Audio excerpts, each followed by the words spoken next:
बहुत ज़रूरी है कि हम नई पीढ़ी को जिम्मेदारियां नहीं देंगे तो ज़रूरी सी बात है। मेरे अंदर से बात आई कि मेरा जो बच्चा है ये बहुत खास है और आगे चलकर बहुत सारे स्टेज को जो संचालित करेगा। अब सीधा हमें वीर विजय सिंह पथिक जी पर पूरी तरह से केंद्रित होना है और जो समय है, उपयुक्त समय जो हमें मिला है, उसमें हम कोशिश करेंगे कि वीर विजय सिंह पथिक जी की तमाम जानकारियाँ जितना हम दे सकते हैं। हमारे विद्वान साथी डॉक्टर अनिल जी जो बैठे अभी आप रहे हैं, जो बरेली डिस्ट्रिक्ट से हैं और देश की सबसे नंबर 1 यूनिवर्सिटी जेएनयू, वर्ल्ड के चौथी यूनिवर्सिटियों में शुमार, आप ग्रीक भाषा के मतलब एक यूनिक पर्सनैलिटी हैं। डॉक्टर अनिल जी हमारे बीच हैं, मैं इस्तकबाल करता हूं। हमारे बीच जो विजय सिंह पथिक पर आज जिनको व्याख्यान देना है, डॉक्टर राकेश राणा जी जो रेतानगला गांव मुजफ्फरनगर में है और एमएमएच कॉलेज गाजियाबाद में आप समाजशास्त्र के प्रोफेसर हैं। हमारे बीच एक नई ऐसी अनोखी प्रतिभा जो कैथल हरियाणा से हैं और अमृतसर में आप कॉलेज में आप पढ़ा रहे हैं, प्रोफेसर मलखान सिंह जी और ये सब। और मैं तो सिर्फ और सिर्फ पथिक जी पर मेरा जीवन जो भी कुछ है वो सिर्फ और सिर्फ विजय सिंह पथिक जी के लिए है। तो मैं शुरुआत यहाँ से करता हूँ। सर कटे हैं इतने, तुम्हें एहसास क्या होगा? अरे बहालो खून सड़कों पर, तुम इतना तो सोचो, मगर वतन जब खून मांगेगा हमारे पास क्या होगा? हमारे पास क्या होगा? इस एहसास के साथ, इस दर्द के साथ मैं शख्सियत का पुनः इस हॉल के अंदर पदार्पण के लिए आह्वान करता हूं। वो आह्वान है वो उनके दादा इंदर सिंह राठी, मालागढ़ बुलंदशहर में 1857 में मालागढ़ की रियासत के सेनापति थे। 1857 में वो शहीद हो गए। उसके बाद जो कुचक्र अंग्रेजों ने चलाया उस परिवार के ऊपर, उन लोगों के ऊपर जो देश की लड़ाई लड़ रहे थे, तो जो पथिक जी की माँ है कंवल कुंवरी, उनके पिता हैं हमीर सिंह राठी। हमीर सिंह, बाकी परिवार तो गंगा के खादर में पलायन कर गया था। ये पथिक जी के संस्मरण पर हमने एक पुस्तक छपवाई थी। इस बेजोड़ पुस्तक है जो पथिक जी के संस्मरण है और वो उनकी कहानी बयान करते हैं कि वो, उनका परिवार और पथिक जी किन आग के तपिश से निकल कर आए हैं, किस बारूद के आग से वो निकल कर बाहर आए हैं। पथिक जी जब 4 और 5 साल की अवस्था में थे, उनकी माँ उनको, जैसे हम सब, हमारे बचपन ज़्यादातर लोगों के गांव में बीते हैं, दादी माँ, हमारी बुआ, हमारी माता जी हमें कहानियाँ सुनाती थी। तो उस बहादुर बालक को जो कहानियाँ सुनाई गई हैं वो वीरता की कहानियाँ सुनाई गई हैं। तो ये सब जो पथिक जी के अंदर आया है वो 4 और 5 साल की अवस्था में ही वो धीरे धीरे धीरे धीरे धीरे उनके अंदर गया। तो उनकी माता जी बता रही थी और पथिक जी सवाल करते थे, बराबर सवाल करते थे कि हम बहादुर थे, हम लड़ाका थे, आखिर हारे क्यों, ऐसा क्या हुआ? वो 5-6 साल का ही बच्चा जो है सवाल कर रहा है। तो माँ बता रही है, मैं यहाँ उनका जिक्र नहीं करूँगा, कुछ समाज विशेष के लोग जो अंग्रेज़ों के साथ थे, कुछ जाति विशेष के लोग, हमारे लोग नहीं, क्रांतिकारी परिवारों के लोग नहीं, क्रांति को अंजाम देने वाला समाज नहीं, कुछ ऐसे पर्टिकुलर समाज भी थे जो अंग्रेज़ों के साथ खड़े थे, जो बहुत सारा कुछ ले रहे थे। तो यहाँ जिक्र करने का क्योंकि कोई फ़ायदा नहीं है, इसलिए मैं उसका जिक्र नहीं करूँगा। तो वहाँ से वो क्रांति की ज्वाला धीरे धीरे पनपती है। उनकी एक बहन, वो सिकंदराबाद के पास निजामपुर गांव में ब्याही गई थी, वो 5 साल के थे। तो उस समय समाज में परंपरा थी कि भाई जो है बहन के साथ जाता है। एक और चीज़ राणा जी उसको नोटिस में लेंगे, क्योंकि विजय सिंह पथिक शोध संस्थान, हमारी जो तमाम टीम है वो इसी पर फोकस करे है, रिसर्च कर भी रही है और करवा भी रही है। तो वहाँ ये आप देखिए, मैं इस ऐसी बात को यहाँ उजागर कर रहा हूँ जो अंग्रेज फौज में या अंग्रेज मतलब ब्रिटिश हुकूमत में नौकरियां पा रहे थे, वो लोग उनसे फासला बनाकर रखते थे, खास तौर से बुलंदशहर के और गुठावली और पथिक जी के परिवार के लोग उनसे रिश्तेदारियां नहीं करते थे। लेकिन निजामपुर में गांव है, भाटी गुजरों का गांव है, तो पहली बार में उन्होंने इनकार कर दिया कि हम भाटियों से रिश्तेदारी नहीं करेंगे। नोटेड जी सवाना साहब, ये उनकी कितनी शिद्दत की सोच है। तो उन्होंने फिर, जबकि ये रेलवे में सब इंस्पेक्टर थे इनके बहनोई और इंदौर में थे, तो वहाँ से सिकंदराबाद के पास निजामपुर आ गए।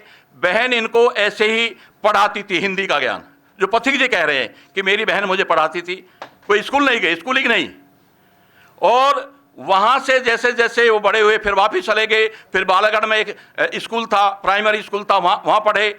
उसके बाद उनके, क्योंकि अंग्रेज़ों का जो कुछ चक्कर है, अंग्रेजी फौज और हमारे उस समय की माताएं बहनें वो जंगलों में चले गए, वो खेतों में छुपते रहे और अंग्रेज़ों से लड़ते रहे। एक दिन ऐसा भी था कि अंग्रेज उल्टे उन लोगों से छुपते रहे। और जब कभी हमारे जो लड़ाके थे, चाहे बहनें माताएं जो भी थीं, उनसे हाथ जोड़ के खड़े हो जाते थे। ये पथिक जी संस्मरण की बुक में कहते हैं कि वो अंग्रेजों को या तो मार देते थे या बंदी बना लेते थे और अपने घरों में कैद करके डाल देते थे। और जो उनकी अंग्रेज महिलाएं और बच्चे थे उनको वो छोड़ देते थे। ये करैक्टर भी हमारा रहा है, कभी महिलाओं पर हाथ नहीं उठाया, बच्चों को कोई क्षति नहीं पहुंचाई। ये करैक्टर उस परिवार का बता रहा हूं मैं आपको। फिर वो इंदौर चले गए। उनके चाचा भी फ्रीडम फाइटर थे। उनके चाचा लेकर जब 11, 12, 14 साल की अवस्था में थे तो सचिंद्र साल्यान से उन्होंने उनको मिलवाया है। हर कोई माँ बाप ये चाहता है कि मेरा बच्चा कहीं पढ़ लिख कर सुरक्षित रहे या कुछ छोटा मोटा काम कर ले, लेकिन पथिक जी का परिवार पथिक जी को क्रांति के लिए तैयार कर रहा है, उसको वहां उस आग में झोंकने की बात कर रहा है।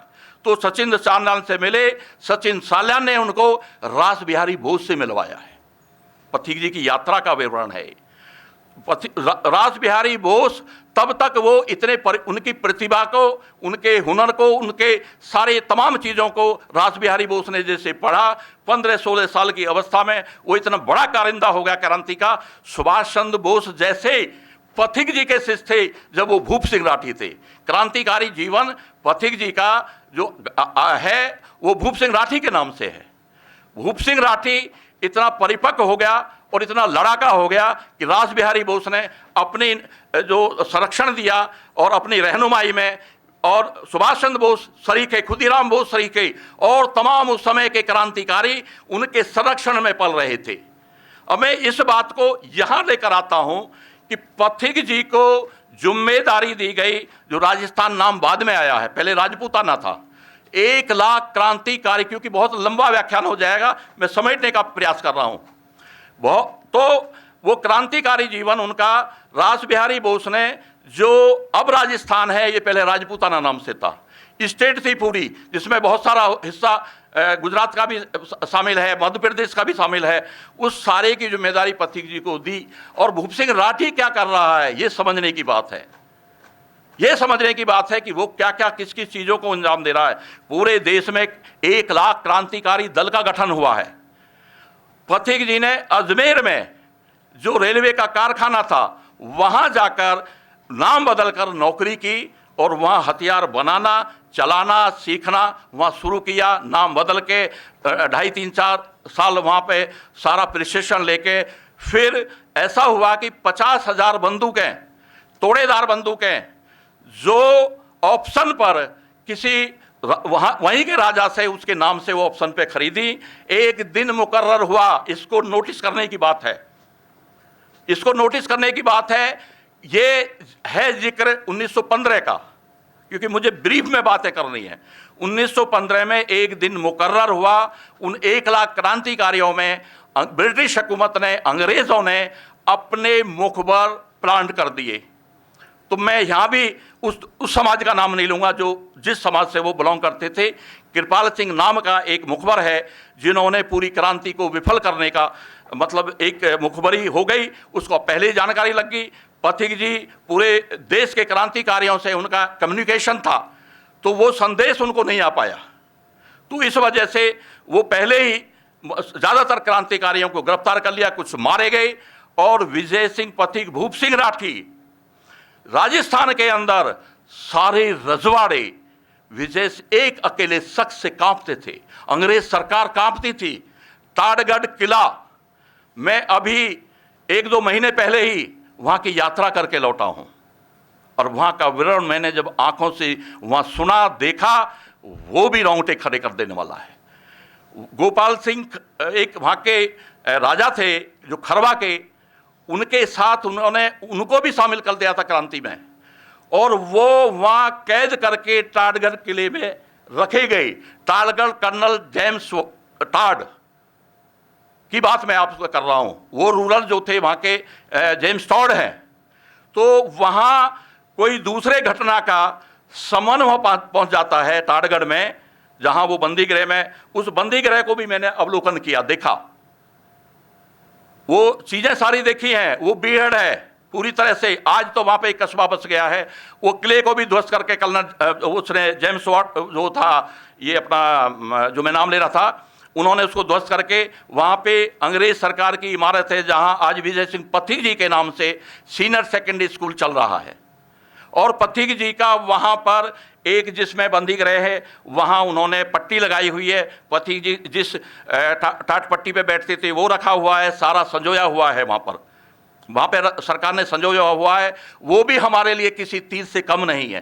जब हम अपने आदर्शों को, अपने पूर्वजों को, यदि हम वहाँ नहीं जाएंगे या उनको जिंदा नहीं करेंगे, निश्चित वो समाज, वो पीढ़ियाँ लुप्त प्राय हो जाती है, वो मिट जाती हैं। तो वहाँ जाना हुआ, वो सारी बात मैं आपका व्याख्या, और राजस्थान सरकार से बातें चल रही हैं। वहाँ हमारे एक बहुत खास मित्र हैं जो उसको अंजाम देने वाले, वहाँ स्मारक की एक बात चल रही है, बड़ा स्मारक बनने की। आप सब लोगों को मैं वहाँ इनवाइट करूँगा। ये मेरा, हमारी सभा तमाम टीम का काम है। तो वो जो वाकया है, वहाँ से नज़रबंदी से भागे। बुलंदशहर साइड का एक केस समन चला गया, पता चल गया कि विजय सिंह पथिक, भूप सिंह राठी यदि कैद हो गए तो हमारी सारी क्रांति धरी की धरी रह जाएगी। वहाँ से वो उस बीहड़ से भागे हैं, निकले हैं, रिहा कर दिए गए हैं, मतलब उसको तोड़ दिया है उन्होंने नज़रबंदी को। उनके सहयोगी गोपाल सिंह खरवार, दूसरे तमाम लोगों ने बीहड़ों में भागते रहे और वो थक कर लेट गए जंगलों में। तो शेर ने, आप ताज्जुब करोगे, वो ऐसा शख्स है, वो सो गए तो शेर ने उनके पैर को अपने जबड़े में भर लिया और वो खींचने लगा। पथिक जी की आंख खुली, अंटी जो है, अंटी में पिस्टल है, वो बिल्कुल भी नहीं घबराया, लेकिन अंटी से पिस्टल निकाली, उसको ढेर कर दिया। घायल एक शेर को मारकर आगे बढ़ता है। वहाँ पर एक ढाणी मिलती है, राजस्थान के लोग भी यहाँ मौजूद हैं और हम लोग जानते हैं ढाणी क्या है। जंगल में जो बनाए रहने के लिए टेम्परेरी एक मकान बना लेते हैं। वो ढाणी में एक बुजुर्ग महिला है, वहाँ उनसे रिक्वेस्ट करते हैं कि माता जी आप मुझे कपड़े दे दो, लेडीज़ कपड़े दे दो, मैं जो है एक विशेष काम के लिए निकला हूँ, मैं घायल भी हूँ, मैं आपको 5 रुपये दूंगा। तो वो लेडीज़ कपड़े पहनकर चाकी पीसने बैठ गई। अंग्रेज सिपाही आए, लेकिन वो उनको भ्रम हो गया। उसने कहा कि यहाँ कोई ऐसे आया नहीं, कि यहाँ कोई नहीं आया, मैं हूँ और मेरी बेटी की बहू है। 5 रुपये दे के आगे निकल गया वो शख्स, वो शख्सियत। उसके बाद भूप सिंह राठी का क्या हुआ, वो वाकया डॉक्टर अनिल बताएंगे, मलखान सिंह जी बताएंगे, अपने डॉक्टर राकेश राणा जी बताएंगे। मैं यहीं पर कंक्लूड करता हूँ, यहीं पर समेटता हूँ। इस बात को लेकर वो भूप सिंह राठी फिर विजय सिंह पथिक बनता है। वो वेश धारण कर लेता है साधु का, वो दाढ़ी बढ़ा लेता है, अपना रूप बदलकर नाम विजय सिंह रख लेता है और जंगल में झोपड़ी बनाकर वहाँ पर लोगों का इलाज विलाज करके और वो अपना जीवन यापन कर लेता है। उसी बीच में उसका नाम विजय सिंह पथिक होता है। पाठशाला खोल लेता है, वहाँ पाठशाला को चलाता है। और इस बीच में राजस्थान सेवा संघ का गठन होता है। उसके बहुत सारी सेवा शर्तें हैं, जिक्र करेंगे हमारे राणा जी और तमाम हमारे दोस्त। तो वो इस वाक़े को बताकर मैं अपने स्थान लूँगा। जो उनकी धर्मपत्नी है माता जानकी देवी, वो 8 साल की बाल विधवा है। राजस्थान सेवा संघ में पथिक जी ने वहाँ उसके सेवा शर्तें हैं कि कोई संपत्ति नहीं रखेगा, और पथिक जी ने आजीवन व्रत लिया था कि मुझे शादी नहीं करनी है क्योंकि देश का काम बड़ा है। तो वहाँ विधवा विवाह का वो उस पर लेक्चर दे रहे थे। उन्होंने बहुत सारे सामाजिक काम किए हैं, आगे के वक्ता बताएंगे। वहाँ बीच में से 8 साल की जो विधवा हो गई थी, उसके बाद जब वो भी मेंबर थी राजस्थान सेवा संघ की, वो बीच में खड़ी हो जाती है जो उनकी धर्मपत्नी बनी बाद में। वो कहती है, पथिक जी आप विधवा विवाह पर व्याख्यान दे रहे हैं, मैं बाल विधवा हूँ, मुझे याद भी नहीं है, मैं 8 साल की विधवा हो गई थी, मैं आपसे शादी करना चाहती हूँ। देखिए, एक दुनिया का एक अलग तरह का एग्जाम्पल है। अब पति जी कह रहे हैं ये कैसे संभव है, मैं तो आजीवन व्रत लिया है, मैंने शादी नहीं करनी है। तो वो कहती है इसका मतलब आप झूठ बोल रहे हैं। तो पथिक जी ने विवश होकर के, नहीं मैं अपनी जुबान से नहीं मुकरूंगा, हम पल पल पर आज मुकर रहे हैं, हम मतलब ये अन्यथा मत ले जाना, हम पल पल पर कर रहे हैं। लेकिन उसने इस बात को, वजूद को कायम करने के लिए विधवा विवाह किया। और वो आगे बात बढ़ती है। अब आगे का जो सिलसिला है, आगे हम कहाँ जाएंगे, समाज को कहाँ जाना है, पथिक जी की इस विचार यात्रा को हमें कहाँ लेकर जाना है, मैं अपनी बात को ख़त्म करने से पहले, कंक्लूड करने से पहले ये संदेश ज़रूर देना चाहूँगा कि यदि जिंदा रहना है, हम सबको, इस सोसाइटी को, इस देश में हमें भी शान से जीने का हक है, हमें भी बहुत कुछ पाने का हक है। तो उसके लिए ज़रूरी है, मैं तो ये मानता हूँ, मैं तो स्वीकार कर चुका हूँ कि इस दुनिया में विचार से बड़ी कोई स्वतंत्रता नहीं है। विचार ही इस दुनिया को बांध सकता है, हमको भी बांध सकता है। तो हम विचार की बात करें। हम पथिक जी को लेकर इसलिए काम कर रहे हैं कि खाली पथिक जी हम एक कम्युनिटी के नहीं हैं, उनका जो विजन है, उनका जो मिशन है बहुत विशाल है। और उस समय उन्होंने इंटरकास्ट मैरिज करी है, राजपूत थी वो, तो वो बड़ा व्यक्ति है, बड़ा व्यक्तित्व है। हम विचार की बात कर रहे हैं, इस्टेब्लिशमेंट हो तो विचार का हो। विजय सिंह पथिक पत्रकार है, कवि है, लेखक है, क्रांतिकारी है, क्या कुछ नहीं है उसके अंदर। तो हमें विचार को इस्टेब्लिश करना है, विचार को स्थापित करना है। विचार ही गति है, विचार ही प्रगति है, विचार ही निर्माण है, विचार ही निर्माण है। इस बात के साथ, इस संदेश के साथ, इस नज़ीर के साथ मैं आप लोगों से यही कहूँगा, पथिक जी ने अपने संस्मरण के अंदर लिखा है, अपने दस्तावेजों में जो पांडुलिपियाँ हम लोगों ने खोजी, प्रोफेसर राणा जी यहाँ बैठे हैं, और मैं तो पथिक जी का, क्योंकि एक तरह से सिपाही कह लो या जो भी कुछ कह लो, मेरे जीवन का आधार पथिक है। प्रोफेसर मनवीर नागर जो इस दुनिया में नहीं रहे, हिस्ट्री के प्रोफेसर थे जो पीजी कॉलेज, मीरभोज कॉलेज में, वो नहीं रहे। हमारा एक टीम है जो इस पर काम कर रही है, उसमें साफ शब्दों में पथिक जी ने अपनी राइटिंग से लिखा है, वह इतिहास प्रासंगिक है जिसमें देश और समाज का निर्माण न हो, वह राजनीति बेकार है जिसमें नए इतिहास का सृजन न हो। इस आगाज के साथ इस्तकबाल करता हूं, सैल्यूट करता हूं, और पुनः अपने मित्र, अपने दोस्त को आभार व्यक्त करता हूं आपके यह सुंदर आयोजन में बुलाने के लिए।